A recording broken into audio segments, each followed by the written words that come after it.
3 days ago, my son Marcus stood up at Thanksgiving dinner in front of 85 people and told everyone I was too senile to live alone anymore. His wife Jennifer smiled sympathetically while passing around brochures for Sunset Village Senior Living. My brothers watched. My neighbors watched. My late wife's sisters watched as my own son tried to convince everyone that I couldn't take care of myself. "Dad," Marcus said, his hand on my shoulder squeezing just a little too hard. "We found expired milk in your fridge last week. You forgot to pay the electric bill. Yesterday, you called me twice about the same conversation. It's time we faced facts. You need professional care." I sat there in silence, looking at the turkey I'd spent all morning preparing, the same recipe my wife Helen used to make. Helen, who died 6 months ago and left a hole in my chest so big I still reach for her every morning when I wake up. Marcus kept talking, his voice getting louder, more confident. "Jennifer and I have done the research. Sunset Village has 24-hour nursing staff, chef-prepared meals, activities. You'd have friends your own age. And Dad, if we sell this house now while the market's good, you'd have plenty of money to live there comfortably for years." Sell this house. There it was, the real reason for all his sudden concern. Jennifer stood up, her heels clicking on my hardwood floor. "We're not trying to be cruel, Frank. We're trying to be realistic. You're 68 years old. You're all alone in this big house. What if you fall? What if there's a medical emergency and no one finds you for days?" She started passing out the brochures. I watched them go from hand to hand. Some people looked uncomfortable. My brother Tom's jaw was clenched. But Marcus's old high school friends, people who barely knew me, they were nodding along. Poor old Frank. Can't take care of himself anymore. That's when I saw him. Gerald Moss, my lawyer of 30 years, standing in the kitchen doorway with his briefcase. Right on time. He gave me the smallest nod. I stood up slowly, my bad knee popping in the November cold. Everyone went quiet. "Marcus," I said, my voice steady as steel, "before we talk about my future, we need to talk about yours." My son's face went pale. Jennifer froze with a brochure halfway extended to my neighbor, Mrs. Patterson. "Gerald," I called out, "why don't you show everyone what you found?" And that's when my son learned the most expensive lesson of his life. But to understand how we got here, to understand why I'm about to destroy my own son's life in front of 85 witnesses, I need to take you back. Back to the beginning, back to when I was just a simple factory worker who thought family meant something. My name is Frank Morrison. I'm 68 years old, and this is the story of how I taught my son that you don't steal from the man who gave you everything. I met Helen in 1976 at a church social in Millbrook, Indiana. I was 21 years old, fresh out of high school, working at Riverside Steel Factory on the day shift. She was 19, a secretary at the town hall, with brown hair that caught the sunlight and a smile that made my heart stop. We got married 6 months later with $840 in our combined savings, and a future that depended entirely on how hard we were willing to work.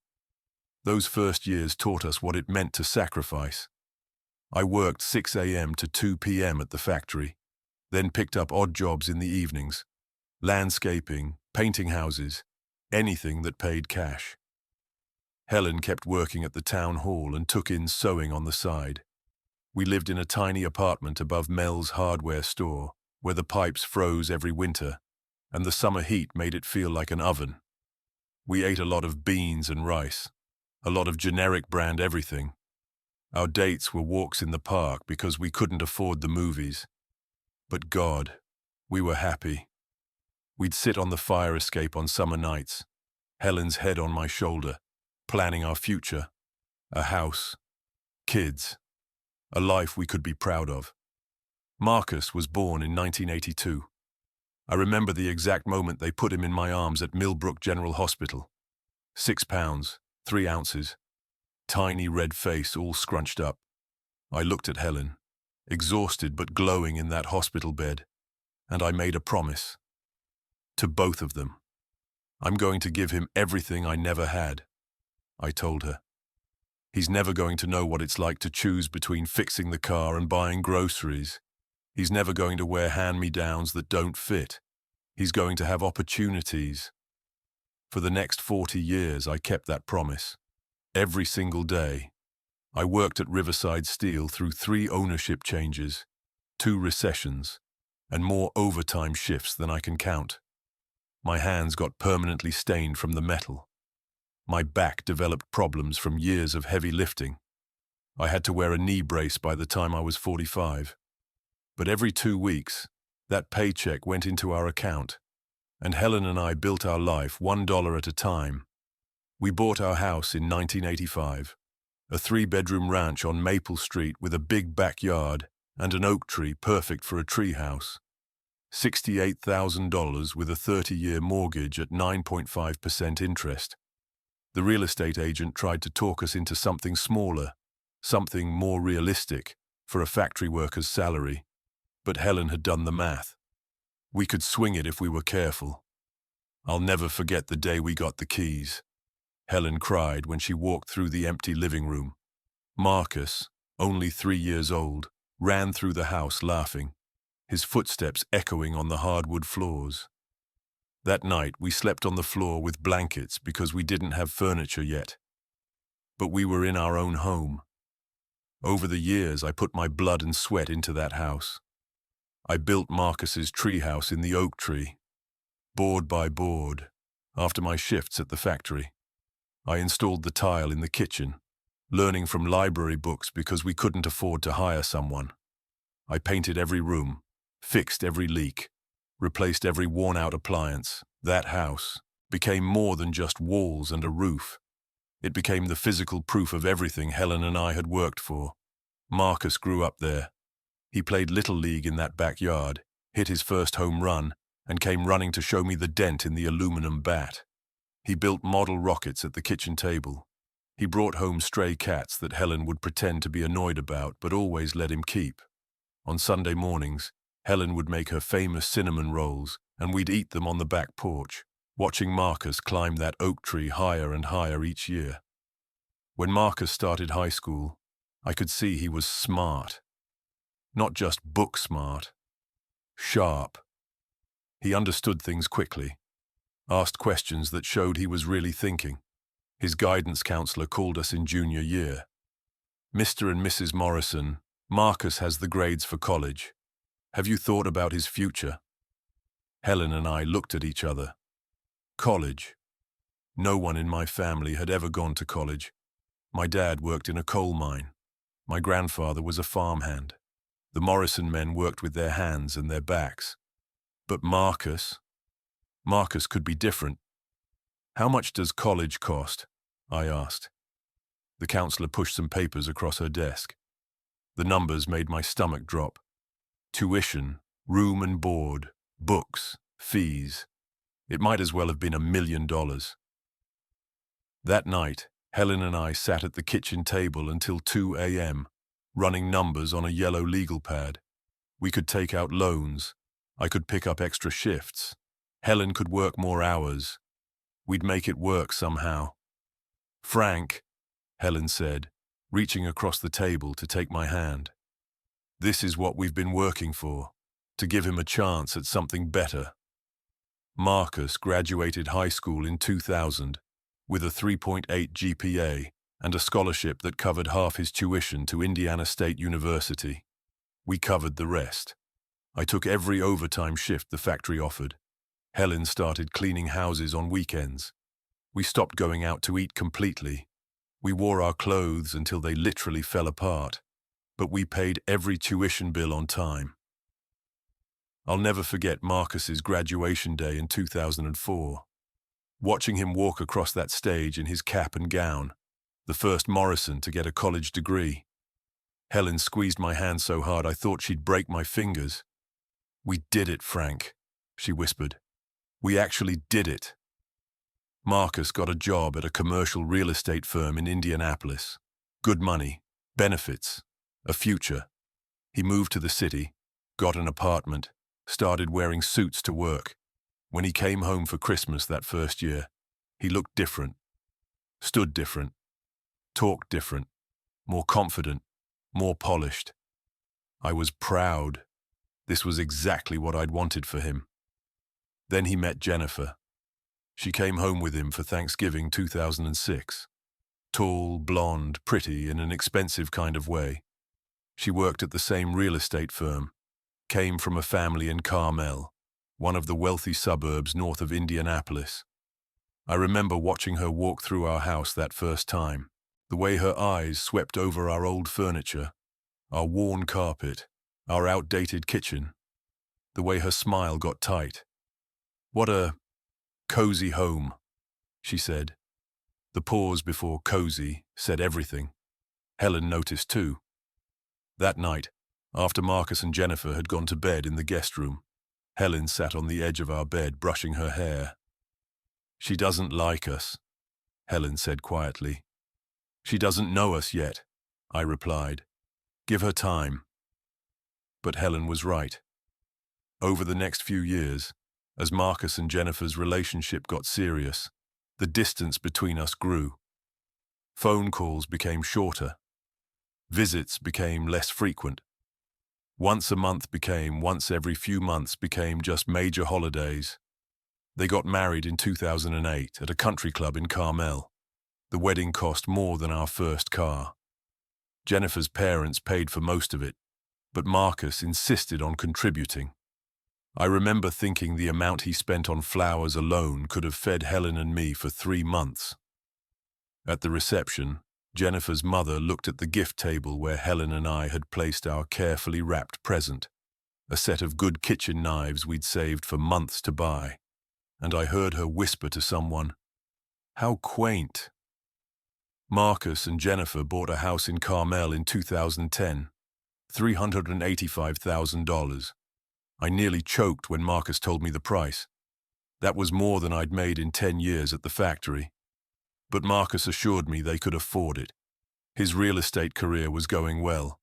Jennifer was making good money too. They were climbing the ladder. "Dad, you should see it," Marcus said on the phone. 4 bedrooms, 3 bathrooms, a 2-car garage. We've got a home office and a formal dining room. It's exactly what we wanted. I congratulated him, told him I was proud. But something in my gut felt wrong. That much house, that much money. It felt like building on sand. Visits became even rarer after they bought the house. They were busy with renovations, busy with work, busy with their new life in Carmel where everything was perfect and polished, and nothing like the small-town life Helen and I knew. Helen never complained. She'd make excuses for Marcus. "He's building his career, Frank. He's doing what we raised him to do." But I'd catch her looking at the phone sometimes, waiting for it to ring. Then, about 3 years ago, Marcus called with a request. "Dad, I need a favor. Jennifer and I are refinancing the house to get a better interest rate. But with the market being weird, the bank is asking for a co-signer.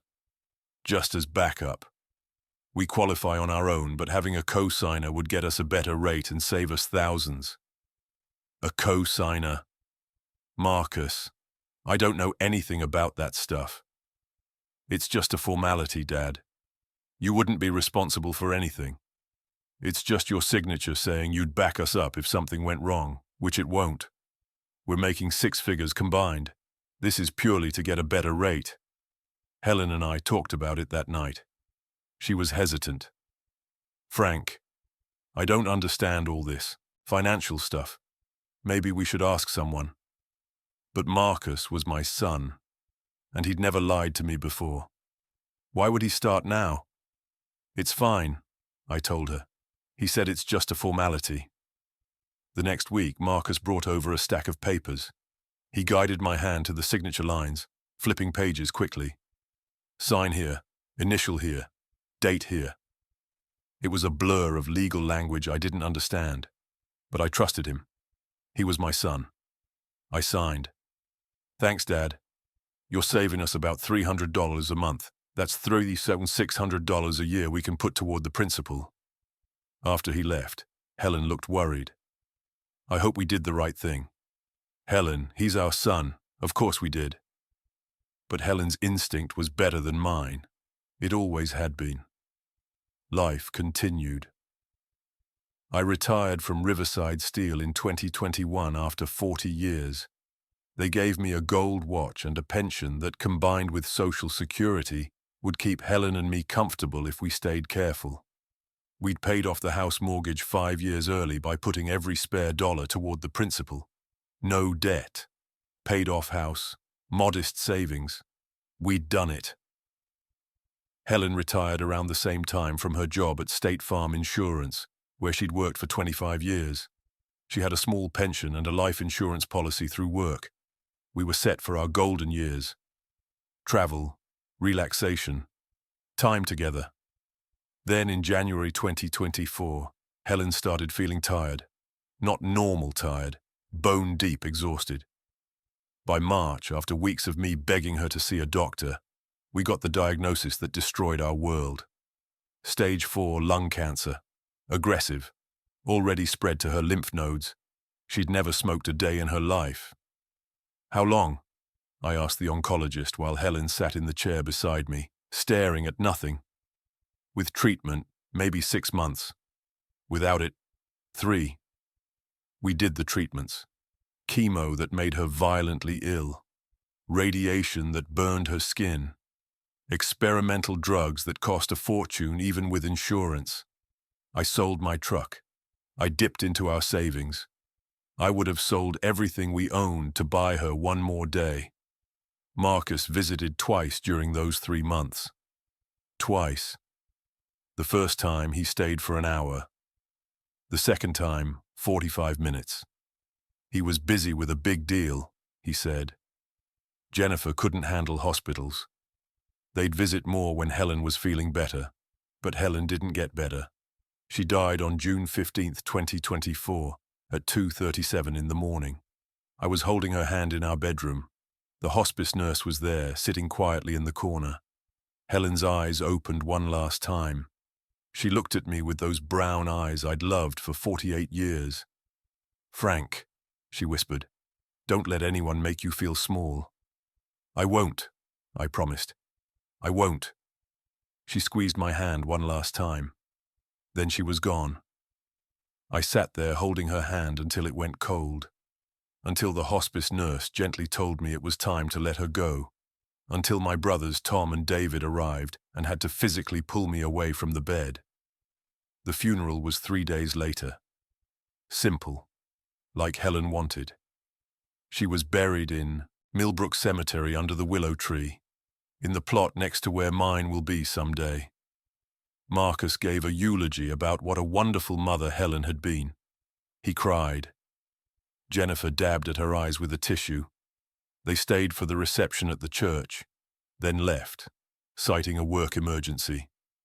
After everyone was gone, after every casserole dish was washed and returned, I sat alone in the house on Maple Street. Helen's reading glasses were still on the nightstand. Her coffee mug, the one that said, "World's Best Wife," was still in the dish drainer. Her robe hung on the bathroom door hook. That's when the loneliness hit. Not at the funeral, not when she died, but in that moment when I realized I'd wake up every morning for the rest of my life without her. I developed a routine, up at 5 a.m. out of habit from 40 years of factory work. Make coffee, toast, sit at the table where Helen and I had shared breakfast for decades, walk the 2 miles to the cemetery, sit with her for an hour, telling her about my day even though there was nothing to tell, walk home, make dinner for one, watch Jeopardy, the show we'd watch together every night, go to bed in a bedroom that felt too big and too empty. My brothers checked on me every day. Tom, a retired electrician, would show up with his toolbox and find things to fix that weren't broken, just so he had an excuse to stay. David, a former long-haul trucker, called every morning at 6 a.m. like clockwork. Mrs. Patterson, our neighbor of 30 years, brought dinner 3 times a week and wouldn't leave until she watched me eat. But Marcus, a phone call on Sunday afternoons. 5 minutes. How are you, Dad? I'm managing, son. That's good. Listen, I've got to run. Talk next week. Click. For the first month after Helen died, that was the pattern. My grief was a private thing, worked through in the cemetery, in the empty bedroom, in the clothes I couldn't bring myself to pack away. Then, about 6 weeks after the funeral, something changed. Marcus started calling more often. Multiple times a week. He started visiting on Saturdays.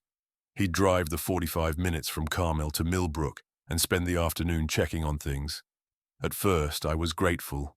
My son was finally being present, finally showing up. But then I started noticing things. Strange things. He'd peer into my refrigerator with concern. Dad, this milk is 2 days past the expiration date. It's fine, Marcus. Milk doesn't go bad the second it hits the date. But what if you get sick? He'd check my mail. Dad, why is this electric bill still here? Did you forget to pay it? I pay everything online now, son. That's just the paper statement. Online? Dad, are you sure you should be doing that? It's easy to make mistakes. Jennifer started coming too. She'd walk through the house with her phone out, taking pictures. Just documenting, Frank. For insurance purposes. But I'd catch her measuring rooms with her eyes, looking at the size of the closets, examining the hardwood floors. One Saturday, I found her in Helen's sewing room, running her hand over the sewing machine that hadn't been used since Helen got too sick to sit up. This room gets great light, Jennifer said. You could turn it into a nice office or workout space. It's Helen's sewing room. Frank, Helen's gone. You have to move forward. The words hit me like a punch. Move forward. As if Helen was just something to get past. As if 48 years of marriage could be packed up and forgotten. Get out of this room, I said quietly. Jennifer's eyes went wide. Frank, I didn't mean... Get out.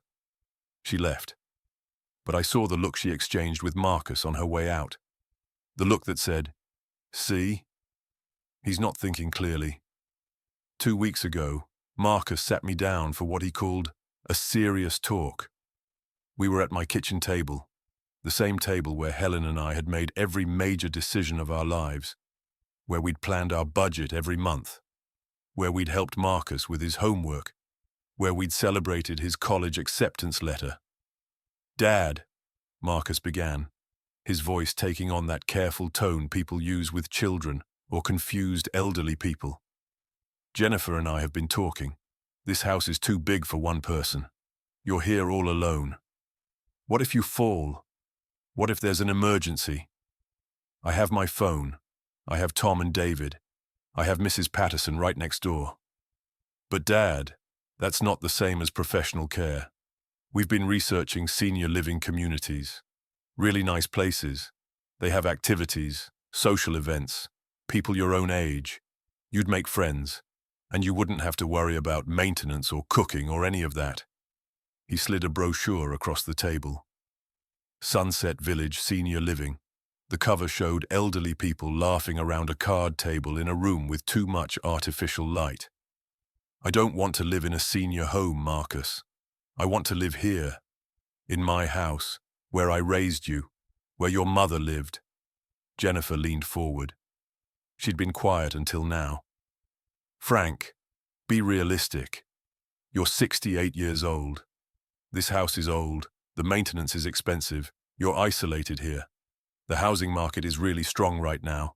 If you sold, you'd have enough money to live very comfortably at Sunset Village for years. Plus, there'd be money left over for your future care. Money left over. There it was. The first clear indication of what this was really about. I'm not selling Helen's house. Dad, Marcus's voice got firmer. You're being emotional. You're not thinking clearly. This is about what's practical, what's safe. I'm thinking perfectly clearly, and the answer is no. Jennifer's mask slipped for just a second. I saw irritation flash across her face. Frank, at some point you're going to have to accept reality. You can't stay here forever. It's not safe. It's not smart. Jennifer, this is my house. Mine and Helen's. I'll decide what's smart. Marcus held up his hands. Dad, we're not trying to force anything. We're just concerned. That's all. We love you, and we want what's best for you. They left shortly after. But as I watched their BMW pull out of the driveway, I noticed something. Jennifer was typing frantically on her phone, and Marcus looked angry. That night, I couldn't sleep. Something was wrong. I kept thinking about the way they'd been acting, the sudden concern, the interest in my finances, the pressure to sell. At 2 a.m., I gave up on sleep and went into the small office where Helen and I had kept our paperwork for 40 years. File boxes organized in Helen's neat handwriting. Taxes, insurance, medical, house. I started looking through the bank statements. Helen had handled most of our finances, but after she died, I'd been managing them myself. Checking account, savings account, a small investment account we'd built up over the years. That's when I noticed something strange in the checking account statements. Automatic withdrawals, $1,800 every month. Going back, I flipped through the statements. Going back 3 years. $1,800 per month for 36 months. I did the math on the calculator. 64 for $800. Where had 64 for $800 gone? I looked closer at the description. Mortgage payment, 1247 Maple Glen Drive. That was Marcus's address. For 3 years, my checking account had been automatically paying $1,800 a month toward Marcus's mortgage. I'd never noticed.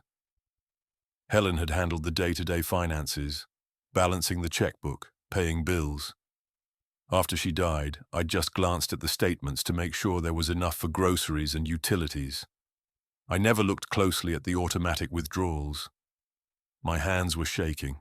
I went through more files, found the paperwork from 3 years ago when Marcus asked me to co-sign his refinance. I read through it. Legal language that was hard to understand. But one thing was clear. I wasn't a co-signer. I was a co-borrower. My name was on the mortgage.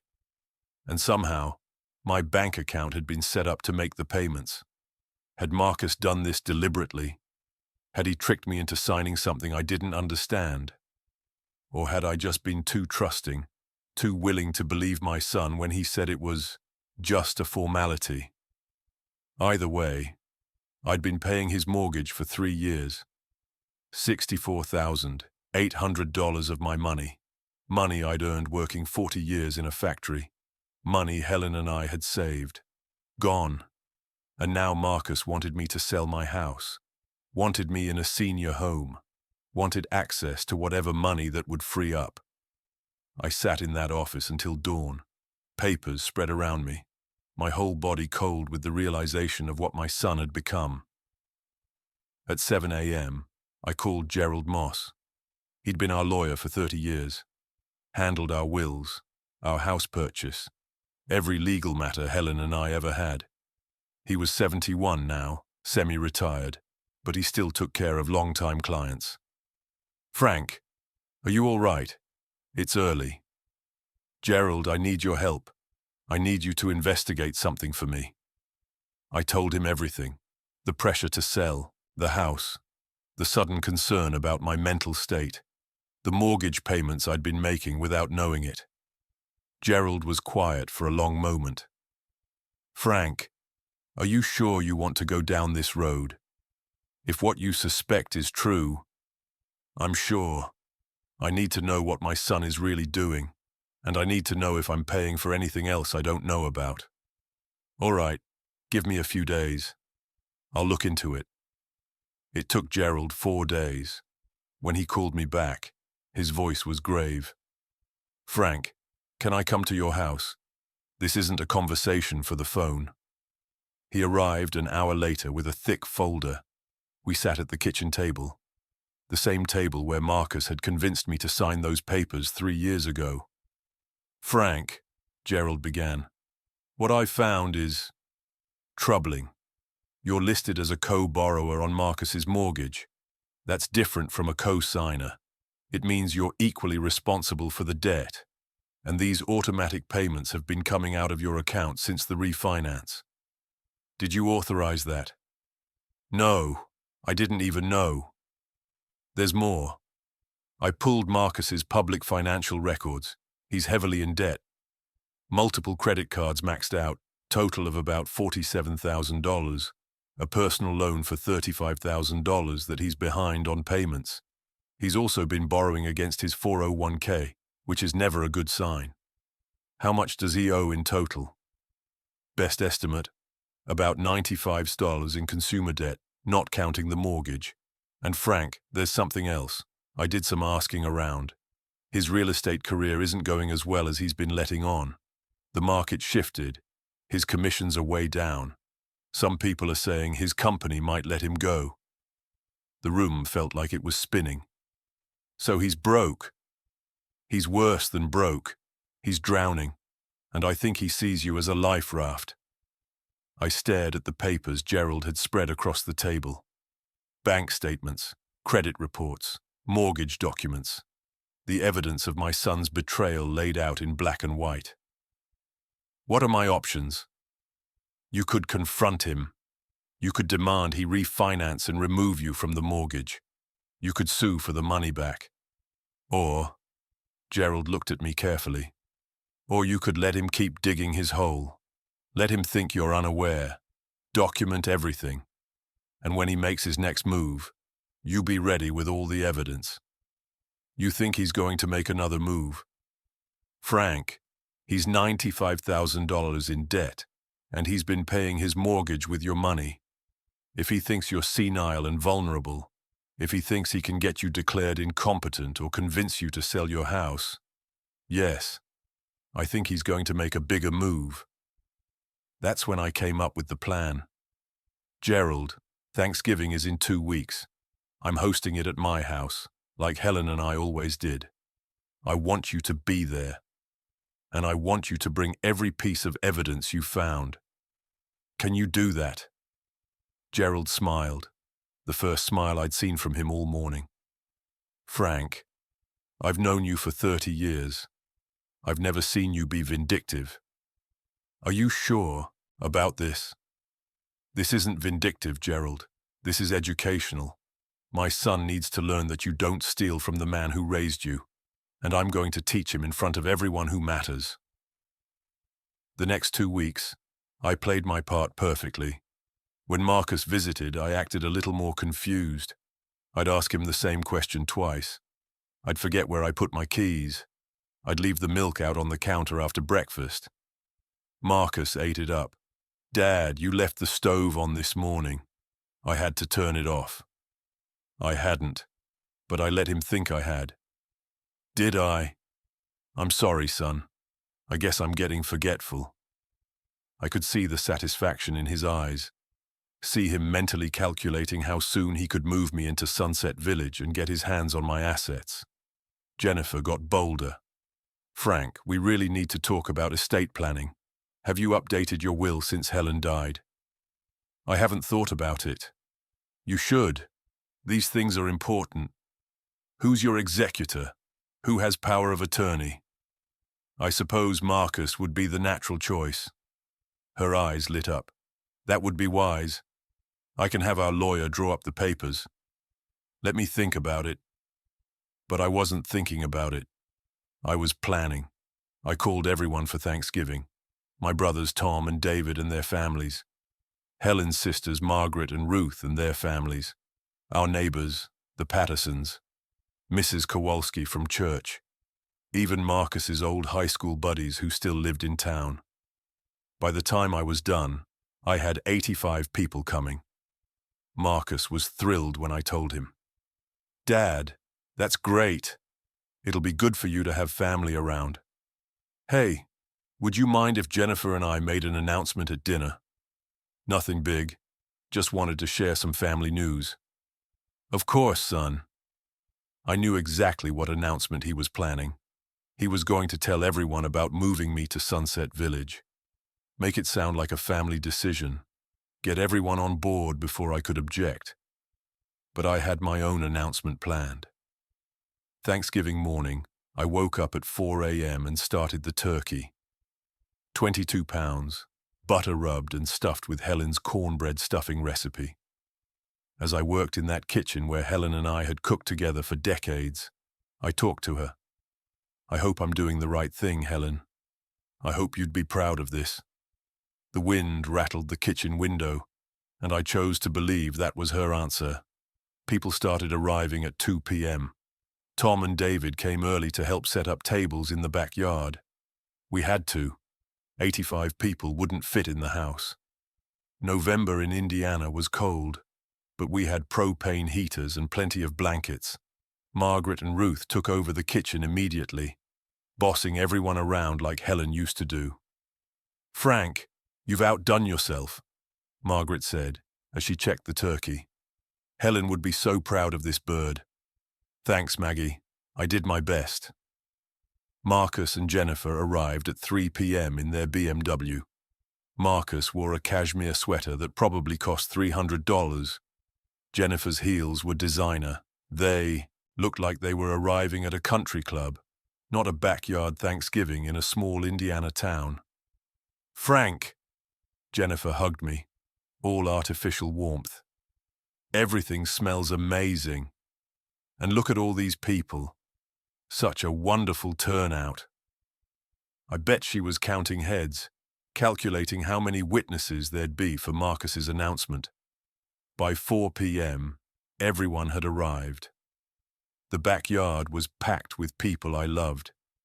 People who'd been there when Helen died. People who'd brought casseroles and mowed my lawn and called just to check on me. Real family. Not the kind that only showed up when they smelled money. We said grace. I choked up a little when I mentioned Helen's empty chair. Then everyone started filling their plates. The noise was beautiful. Laughter, conversations, kids running around. For the first time since Helen died, the house felt alive again. I had just sat down with my own plate when Marcus stood up. He tapped his fork against his wine glass. The conversations died down. People turned to look. "Everyone, if I could have your attention for just a moment." Marcus's voice carried across the yard. "I know Dad wasn't planning any speeches today, but I need to say something important." He put his hand on my shoulder. To everyone else, it probably looked affectionate. To me, it felt like ownership. "Dad, I know this year has been incredibly hard. Losing Mom, losing Helen, has been devastating for all of us, and I know you've been trying to stay strong, trying to maintain your independence. But Jennifer and I have been worried about you." Murmurs of sympathy rippled through the crowd. I sat very still, waiting. "We've noticed some concerning things. Expired food in the refrigerator, bills that haven't been paid on time. Dad called me twice last week about the same conversation we'd had the day before. That was a lie, a complete lie. But people were nodding sympathetically. Poor Frank. Poor old widower losing his mind. And so, Jennifer and I have been doing research. We've found an excellent senior living community called Sunset Village. It's beautiful. 24-hour nursing staff, chef-prepared meals, activities, social events. Everything Dad would need to be safe and comfortable. Jennifer stood up, pulling out a folder. "We've prepared information packets for everyone because we believe this is a family decision. Frank has been alone in this big house for 6 months now, and we're all worried. It's time we talked about what's best for him." She started passing out brochures. Sunset Village, starting at $4,500 a month. I saw Mrs. Patterson's eyebrows go up at the price, saw my brother Tom's jaw clench. "And Frank, Marcus continued, his voice getting louder, more confident. If we sell this house while the market's strong, you'd have plenty of money to afford Sunset Village for years to come. Maybe even leave something for your grandchildren someday. There it was. Sell the house, get access to my money, package me off to a nursing home where I wouldn't be in the way. The silence that followed was thick. I could feel 85 pairs of eyes on me, waiting to see how the confused old man would react. That's when I saw him. Gerald Moss, right on schedule, standing in the kitchen doorway, briefcase in hand. He gave me the nod. I stood up slowly. My bad knee popped in the cold. Everyone went quiet. "Marcus," I said, my voice steady as steel. "Before we talk about my future, I think we need to talk about yours." My son's face went pale. Jennifer froze, the brochure in her hand suspended in mid-air halfway to Mrs. Patterson. "Gerald," I called out, "would you mind joining us?" Gerald walked through the crowd, his footsteps deliberate. He set his briefcase on the table in front of Marcus with a heavy thunk that seemed to echo in the sudden silence. "Everyone," I said, looking around at the faces of people who'd known me for decades. "This is Gerald Moss. He's been my lawyer for 30 years. He handled the house purchase when Helen and I bought this place back in 1985. He did our wills. Every legal document Helen and I ever signed went through Gerald's hands first." I paused, letting that sink in, letting everyone wonder why my lawyer was here at Thanksgiving dinner. "Gerald, would you mind explaining to my son what you found when I asked you to investigate my finances?" Gerald opened his briefcase and pulled out a thick folder. "Marcus Morrison," he began, and his voice had changed. This wasn't friendly Gerald from church socials. This was Gerald Moss, attorney at law, with 40 years of courtroom experience. 3 years ago, in October 2021, you asked your father to co-sign your mortgage refinance. Do you remember that? Marcus's voice came out shaky. Yes. That was just to get a better interest rate. What you told your father was that he'd be a co-signer. What you actually had him sign made him a co-borrower. Do you know the difference, Marcus? It was just a technicality for the bank. A technicality, Gerald's voice got harder, that has resulted in your father's checking account automatically paying $1,800 per month toward your mortgage for 36 months. That's $64,800 that has come directly out of Frank Morrison's account. Money he earned working 40 years at Riverside Steel Factory. Money he and Helen saved. Money that's been paying for your house in Carmel while you drove here in a BMW to tell everyone your father is too senile to manage his own finances. The silence was absolute. I could hear someone's phone buzzing, a dog barking 3 houses away, the wind in the oak tree. Marcus's mouth opened and closed. "Dad, I was going to pay you back." "When?" My voice cut through the cold air like a blade. "When were you going to pay me back, Marcus? Before or after you had me declared incompetent? Before or after you sold my house and put me in Sunset Village at $4,500 a month?" "Frank, this is a misunderstanding," Jennifer started, but Gerald cut her off. "There's more. I pulled Marcus's financial records, public information, all of it. Credit cards maxed out to $47,000. Personal loan of $35,000 that he's 3 months behind on. He's been borrowing against his 401k. Total consumer debt, not counting the mortgage your father has been paying. Approximately $95,000. Tom stood up from his seat, his face red. "Marcus, you stole from Dad." "I didn't steal," Marcus's voice cracked. We had an agreement." "We had no agreement," I said quietly. "You asked me to co-sign. You said it was just a formality. You never told me you were setting up automatic payments from my account. You never told me I'd be paying your mortgage for 3 years." David was standing now too, his hands clenched into fists. "How could you do this?" Your mother just died. Your father just lost his wife of 48 years. And you saw him as what? An ATM. It wasn't like that. Marcus was standing now, his voice getting desperate and loud. Dad, you don't understand the pressure I've been under. The market changed. My commissions dropped. We've got the house payment, Jennifer's car payment. We've been trying to maintain a certain lifestyle. A lifestyle you couldn't afford, Margaret said sharply. She'd stood up, Helen's sister, and her voice was shaking with rage. So you stole from your father. You stole from the man who worked himself to the bone to send you to college, who picked up extra shifts and wore clothes until they fell apart so you could have opportunities he never had. And let me guess, Ruth added, standing beside her sister.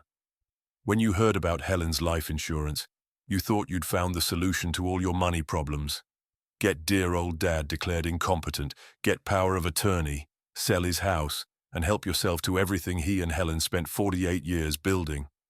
Marcus's face went white. How did I know about Helen's life insurance? I asked quietly. Is that what you were going to say, Marcus?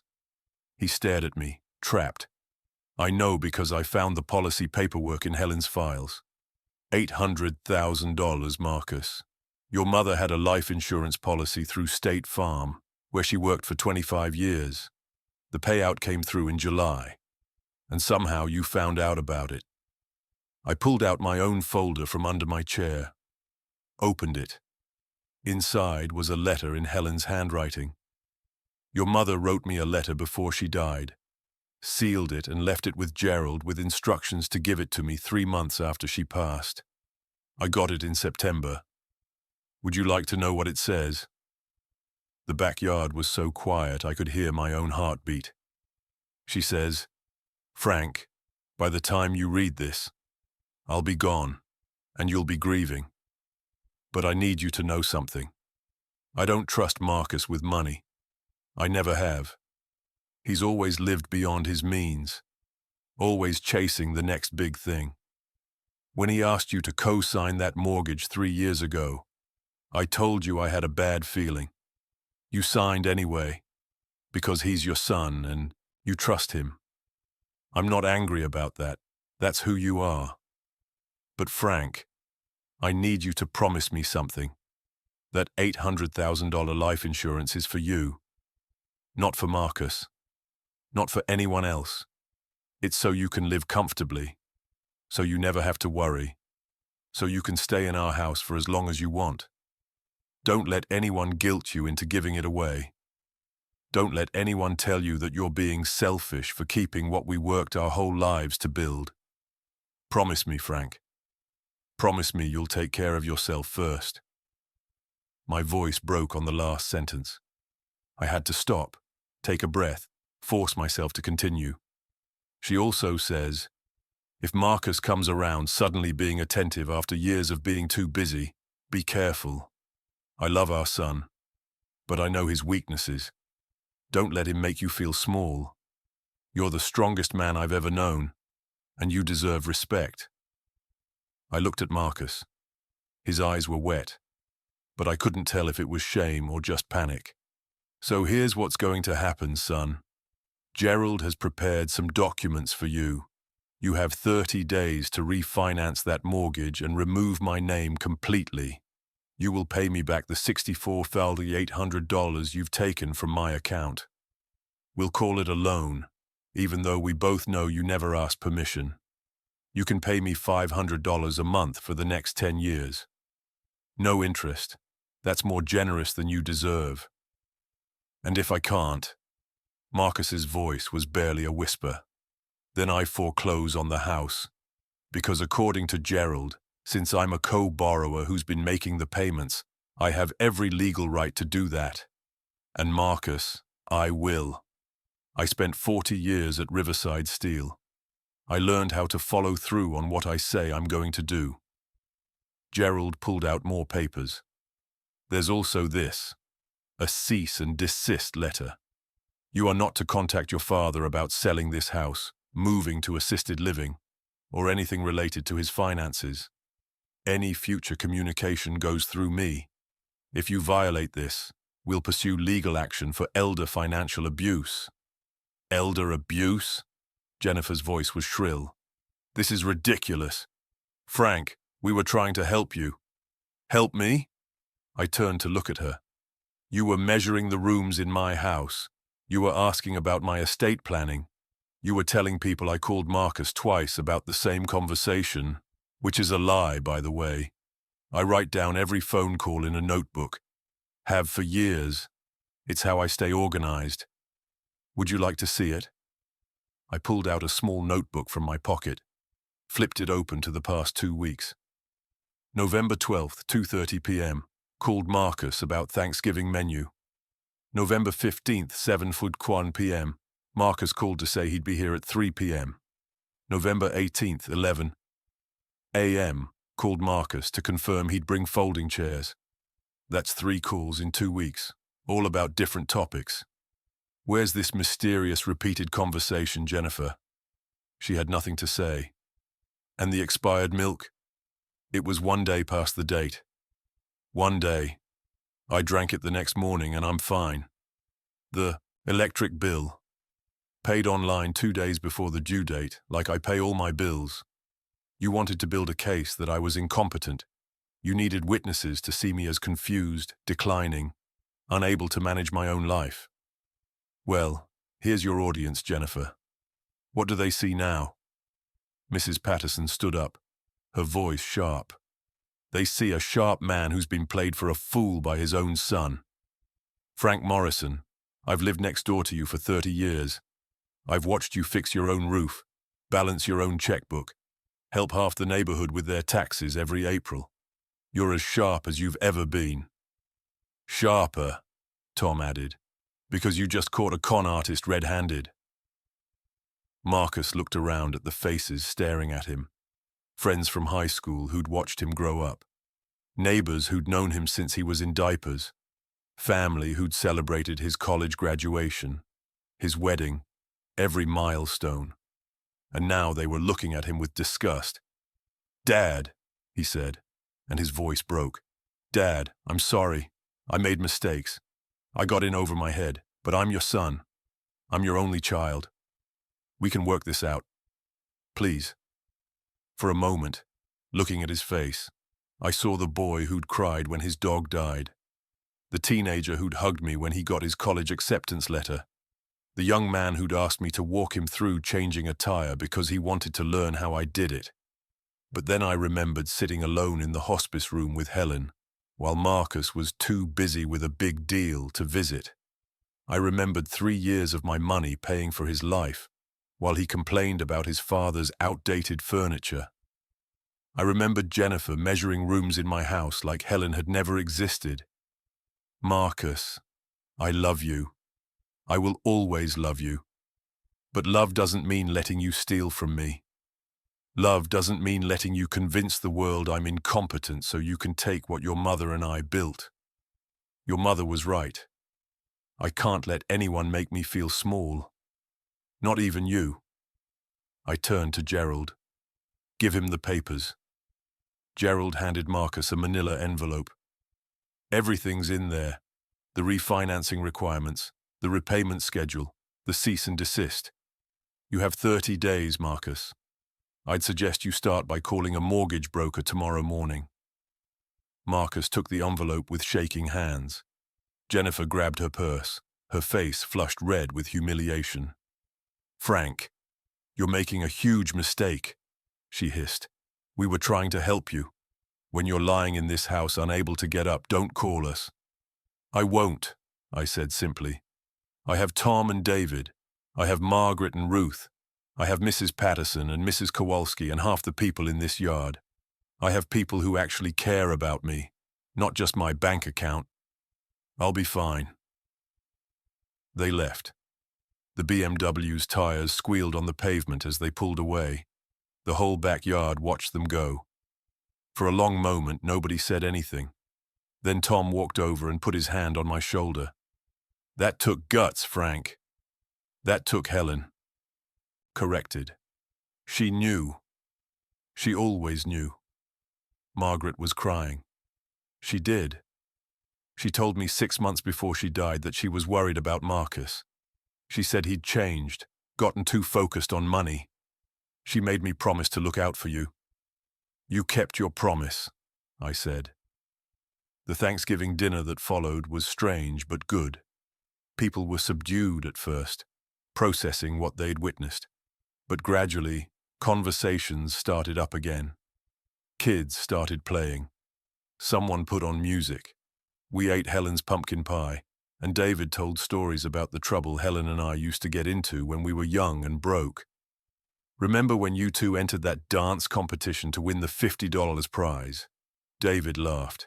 Because you needed new tires on your car, and Helen was 8 months pregnant with Marcus. We won second place, I said. Got $25, bought 2 tires and drove on the old ones in the back for another year. People laughed. Someone else shared a Helen story. Then another. Slowly, the evening became less about Marcus's betrayal and more about celebrating the life Helen and I had built. The real life.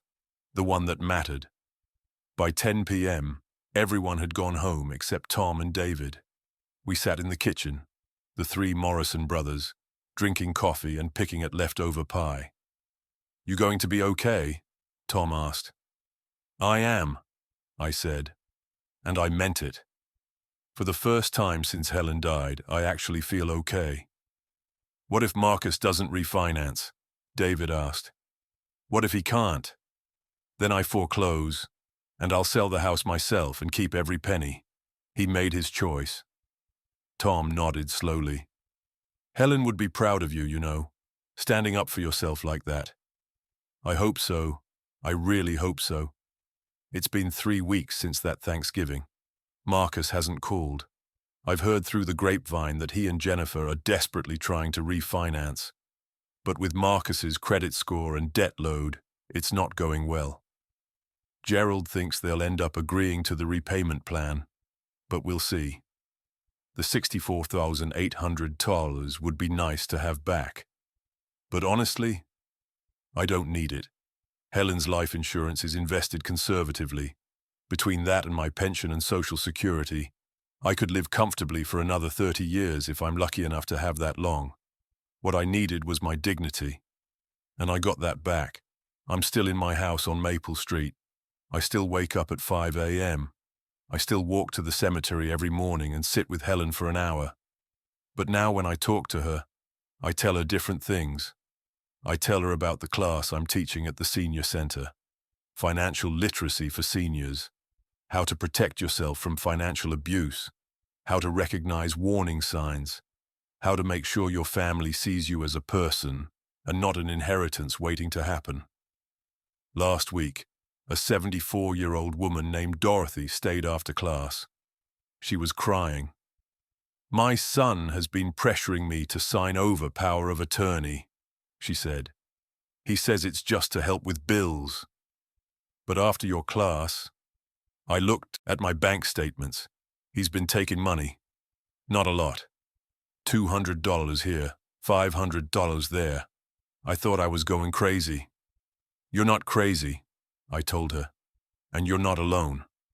Here's what you need to do. I gave her Gerald's number. I helped her document everything. I walked her through the same steps I'd taken. Yesterday, she called to thank me. She'd confronted her son with evidence and a lawyer present. He'd broken down, admitted everything, and agreed to pay it back. She felt like she'd gotten her power back. Frank, she said, you saved me. Thank you. I didn't save you, Dorothy. You saved yourself. I just showed you it was possible. That's what I tell everyone in my class. You can stand up for yourself. You can set boundaries. You can say no, even to your own children, especially to your own children, if they've forgotten what family really means. My brothers come over for poker every Thursday night now. Margaret and Ruth have adopted me as their project, inviting me to church socials and community dinners. Mrs. Patterson still brings me dinner 3 times a week, and we've started watching Jeopardy together because she misses having someone to compete with. I'm not lonely anymore. I'm not the grieving widower people have to take care of. I'm Frank Morrison. I worked 40 years at Riverside Steel. I raised a son, even if he forgot where he came from. I loved a woman for 48 years who taught me that strength isn't just about carrying heavy things. It's about knowing when to put them down. And I'm living proof that 68 isn't old. It's not too late to stand up. It's not too late to say no. It's not too late to teach one final lesson. 2 days ago, I got a letter in the mail. Marcus's handwriting. I almost threw it away without opening it, but something made me open it. Dad, it said, I know I don't deserve forgiveness. I know what I did was unforgivable. I've spent the last 3 weeks looking at myself in the mirror and hating what I see. Jennifer and I are in marriage counseling. She didn't know the extent of my debt until Thanksgiving. She's furious with me, talking about divorce. I don't blame her. I've destroyed everything. The bank won't refinance. We're going to have to sell the house. I'm going to have to declare bankruptcy. I'm losing my job. Everything's falling apart. And I know it's my own fault. I know this is what I deserve. But Dad, I need you to know something. Mom was right. She was always right. I became someone she wouldn't be proud of. Someone you shouldn't be proud of. I'm going to pay you back every penny. Even if it takes 20 years. Even if I have to work 3 jobs. I stole from you and I have to make it right. I'm not asking for forgiveness. I don't deserve it. I'm just asking you to know that I understand what I did. And I'm sorry. Marcus. I read that letter 3 times. Then I put it in the drawer with all of Helen's papers. I don't know if I'll ever respond. I don't know if there's anything to say. But I do know this. I'm 68 years old. I'm a widower. I'm a retired factory worker living in a small town in Indiana. And I am living proof that you're never too old to stand up for yourself. Never too old to demand respect. Never too old to remember your worth. My name is Frank Morrison, and I'm still standing. Did you like my story? Which city are you listening from? Let's meet in the comments. Don't forget to subscribe. See you in the next story with love and respect.